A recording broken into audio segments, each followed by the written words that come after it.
Hey guys, it's Jasbull563 here, and I wanted to do a full in-depth guide on fence rep in this game. In my opinion, it's a very important part to the game, and it's a very easy way to make a lot more money than you have been previously, and to get necessary items for quests as well.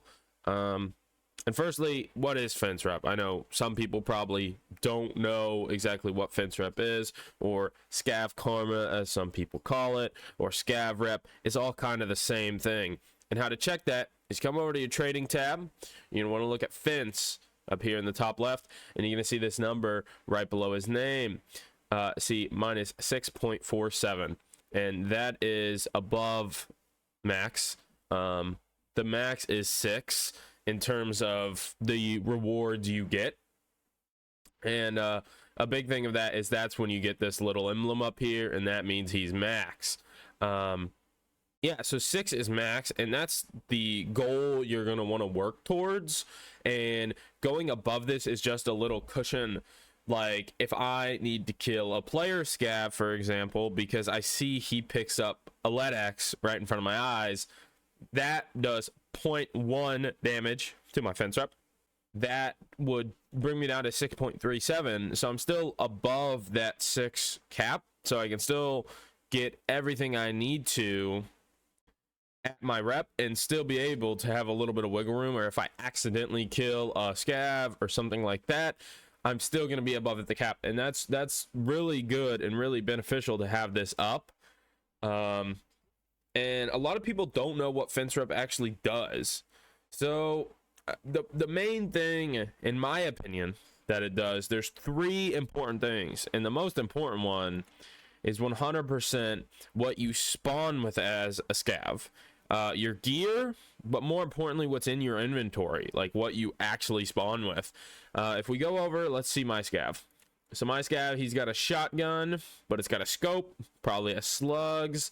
I've got armor on, I've got a decent sized rig, and I also have a pilgrim on. So this is a very good scav kit. As much as the weapon's not amazing, I have a pilgrim on, which means I'm going to be able to get a ton of loot. And that's the whole point of scavving. You know, you're not scavving to be a Chad and run down people and do a bunch of quests and things like that. You're there to loot.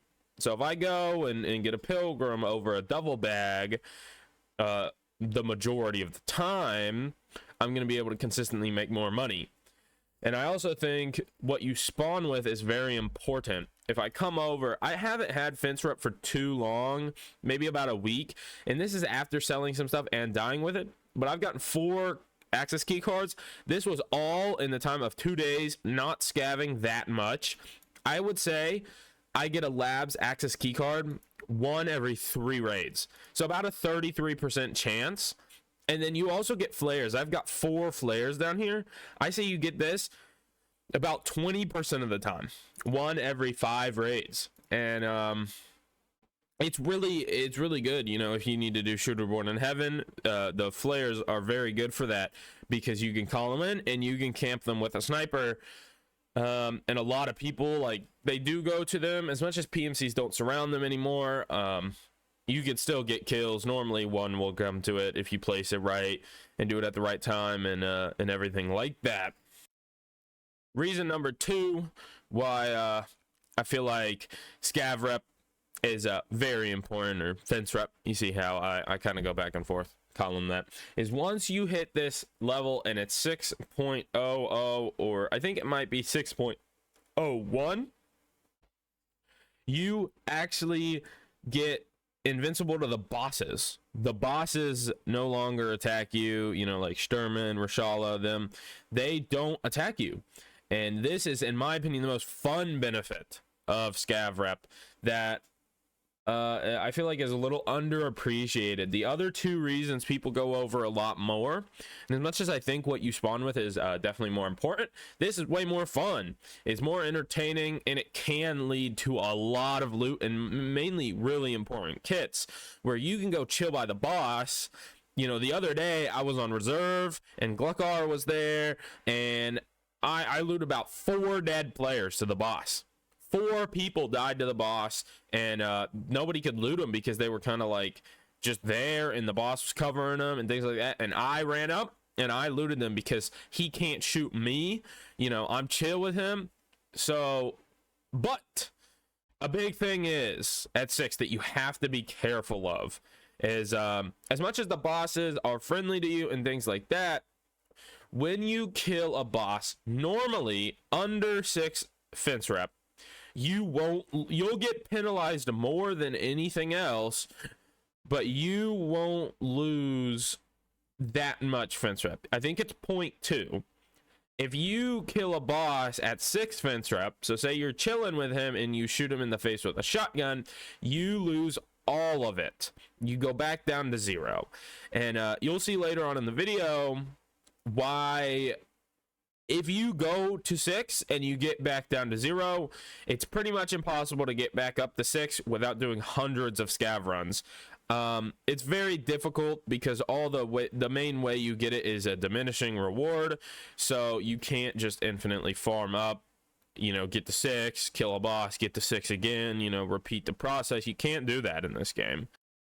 Now, the third and final reason that fence rep is good, and there are some minor ones, but these are the 3 major reasons, is once you get this crown above 6.01, you get this shop right here. And this can give you a lot of different things. This shop, in my opinion, is way overrated. I don't think this shop's a very big deal, at least personally. Everything you can find cheaper on the flea market and things like that, but like, I mean, look at this. It's just like, it's 2,000, you know, it's all cheap. I mean, there's a random key here. Let's see, dorm 315. I'm gonna look in here. Oh, I'll save 4,000 rubles. Like, it's not that big of a deal, or at least most of this. Like, look, 16k for an IFAK. That is like 200 health. Like, why would you even want to have an IFAK that's 200 health? There's not really much reason to it, or like these brawler masks or something like that. But it is here, and you can occasionally get some useful stuff out of it for your hideout and for kits and things like that. Or if you want cool stuff, I guess you could maybe look in here if you wanted a Willer's wallet, something like that. You know, you could if you wanted it, but yeah, I don't really think this shop is very good. I think it's completely overrated. Now, for in my opinion, what is the most important part of the video is you know, I went over the rewards you get for getting fence rep, but should you really go for it, and how long is it going to take, and how do you do it? You can't really just figure it out on your own. You can, but it's not so simple. But it is simple once you figure out how to do it. And let's start with, should you go for it? You know, I think that's the most important thing in this whole video is it worth going for fence rep? And I would say for the majority of players, absolutely yes. But for some people, it is not worth it. I think if you don't run scavs at all, if you might scav once every few days or something like that, I don't think it's worth it. I think the benefits of the shop don't make it worth going for, and that's the only thing you get if you're only PMCing. So you have to figure out how often you scav and if it's really going to be worth it, and if you believe it's going to be worth it.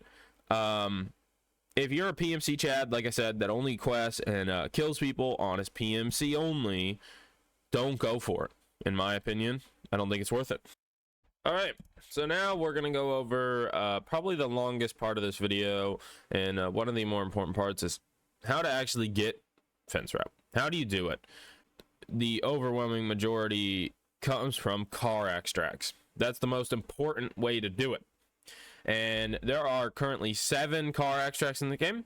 This includes Woods, Ground Zero, Streets of Tarkov, Interchange, Customs, Shoreline, and Lighthouse. And all of these have car extracts, but most of them are a 50% chance to spawn. There are 3 currently with a 100% spawn rate, and that is Shoreline, Woods, and Ground Zero. And these are the maps that are most important to hit, especially Ground Zero, because you can't go above level 20. So you need to get that done before you're level 20. Since it's 100% spawn rate, and say on Ground Zero, it's a very small map, you can get there. And even though Shoreline is a very big map, I've found that most of the time people actually don't go to the car extract on Shoreline, even though it's a very good extract, to be honest. All right, so now we know that car extracts are what we want to do to actually get to max fence wrap. And we're gonna need to know how many times we have to do each map and exactly how much they're gonna give us. So I'm gonna chuck up a list of the diminishing returns of the fence wrap. So as you can see, it goes from 0.4, which is a ton, to 0.2, to 0.13, to 0.10, and so on. So you're not obviously gonna want to just do the same map over and over and over and over again, like 15 times at 0.4, and then you have max fence rep. You can't do that. So I'm gonna give you, in my opinion, the personal best amount of times to go to each map. This is what I did, and this is what I recommend you do. So I recommend everybody to go to all the guaranteed spawn map, Ground Zero, Woods, Shoreline. I recommend to go 7 times to each of those. And they're each going to give you a lot. But this allows you to go to the other 4 maps only 3 times each. And as much as you could say, okay, well, I want to go to these other maps 4 times and the other ones 6 instead of 7. That's fine. But I find nothing more infuriating than when I was doing this and I would go to, say, interchange or customs, and I'd get there and the car wouldn't be there. Not even that somebody would take it, it just wouldn't spawn. And that's why I prefer to do it this way, where I know as long as somebody doesn't take it, the car extract is going to be there 100% of the time. And since this video is late, it's over 2 weeks in the wipe, there's not going to be as many people doing it because a lot of people already have it. So if you're a little hesitant and you waited and now you're watching this video, I think now is pretty much the perfect time to go do it, because you still have plenty of time to reap the rewards, but it's also going to be easier, and it's going to continue getting easier as the wipe goes on. And a few things to think about. Some of these maps are harder than others.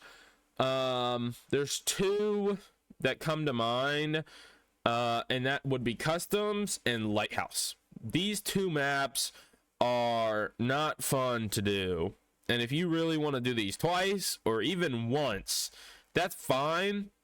I would recommend to do these 3 times, but I understand they can get a little annoying, especially Lighthouse, because you can't spawn close to the car. You have to have a very specific route, which I will be showing you in this video, how to get to the Lighthouse car to dodge all the road camps and things like that. And then Customs, as much as it's in a pretty easy spot to get to, it's right outside of dorms, and you know, obviously that's a very popular location in this game. And you don't want to be caught up there waiting for a car for a minute, because somebody could be in 3-story dorms right next to you, see that you're taking the car, open the door, and throw a grenade at you, right? And then you're dead, and you wasted your time. A lot of these maps are pretty easy. I think Interchange is pretty easy. Just watch out for the scavs, you know, bring a weapon in. Ground Zero, it's pretty easy, as much as people go there though because it's a quest, and since it's an early game quest, most of the people there are doing that quest. Woods is pretty easy, but it's a little more contested, at least from what I've seen. It's I don't know, I've seen a lot of people always going there. Streets, it was very easy, to be honest, as long as you can get towards the car extract. It's a long map, you got to run down the road a lot if you get a bad spawn. But once I was there, I had no problems getting out of the car in this map. Same thing with Shoreline. I had no problems with Shoreline. It's a very easy spot. get to. And as much as the car's very open, I've never seen a single person over there, and I've probably taken this car extract 10 times now because it's just a very good extract from Resort. So yeah, and I've never seen anybody over there 'cause it's kind of in the middle of nowhere. A lot of these places, again, like customs, you'll be by the car even if you're not going to the car. Shoreline, there's nothing over there besides the car and like 2 boxes. Alright guys, so now I'm be showing you the path to the lighthouse car, and then we're gonna be starting right here at this island, you know, the little inland thing. You can take this bridge right across. Here's where it is on the map, and we're gonna follow this path right up here.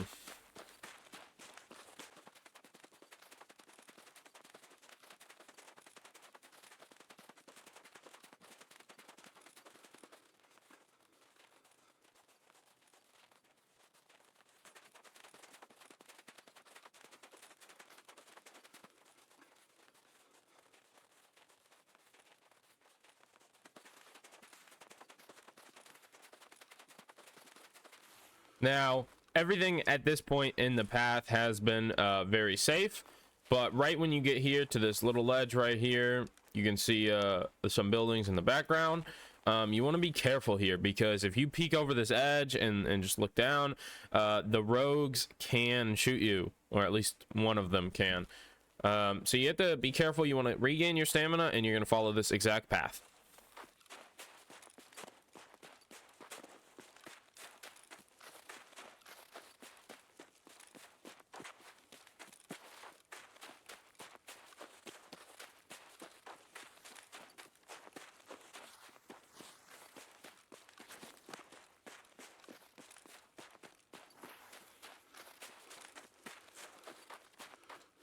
And now you're safe. Everything around here should be safe. I don't really know if scavs can get over here, but I really don't think they can.